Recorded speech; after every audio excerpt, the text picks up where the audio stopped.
media.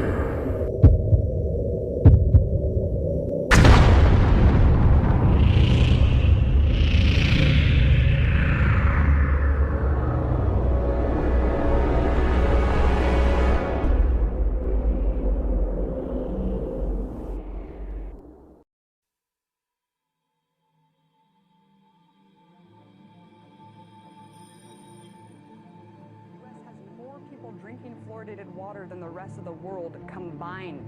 In fact, most industrialized nations do not fluoridate their water, including Japan and 97% of Europe. So what exactly is it that we're ingesting? Well, it's not the same fluoride that's in your toothpaste. What's being added to municipal water supplies is a fluorine compound called hydrofluorosilicic acid, and it's a byproduct from the phosphate fertilizer industry.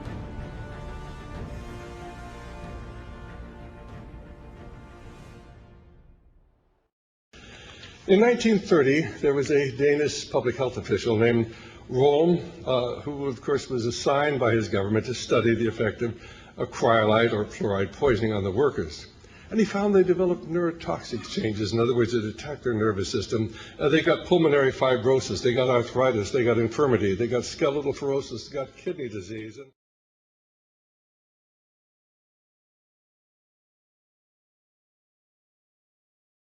And mercury emissions, not one word about fluoride in the Clean Air Act.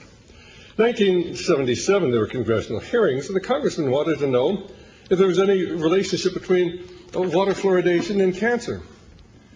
12 years later, they started the study. Why would you wait 12 years later after being ordered by Congress to study and find out if there was any relationship, between cancer and water fluoridation? And of course, the studies came out and said, yes, that there was a definite relationship.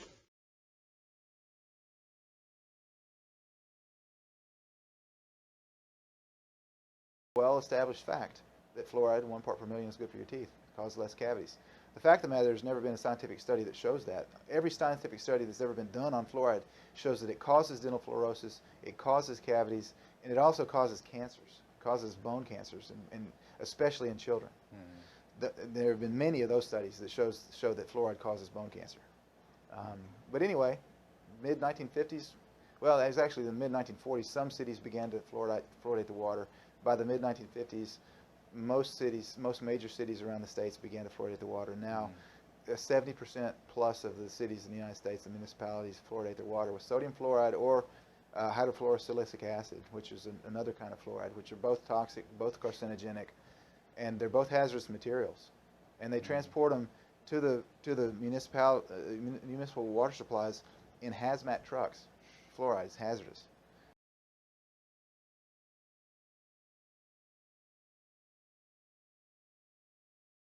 I have a question for you. The question is, what's so bad about fluoride?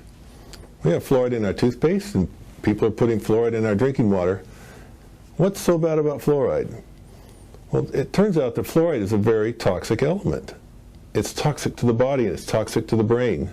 It's toxic to body growth, to healing. It interferes with growth and development, and that's why if you get too much fluoride in your diet, you'll notice children have spots on their teeth, white spots and brown spots. That's because the tooth couldn't develop well, and the same thing happens to cartilage in your body that needs to heal or grow. And apparently, even more disturbing, we're finding from results of population studies that fluoride reduces IQ in children. It's a very serious problem to introduce fluoride into the human body. It's not supposed to be there.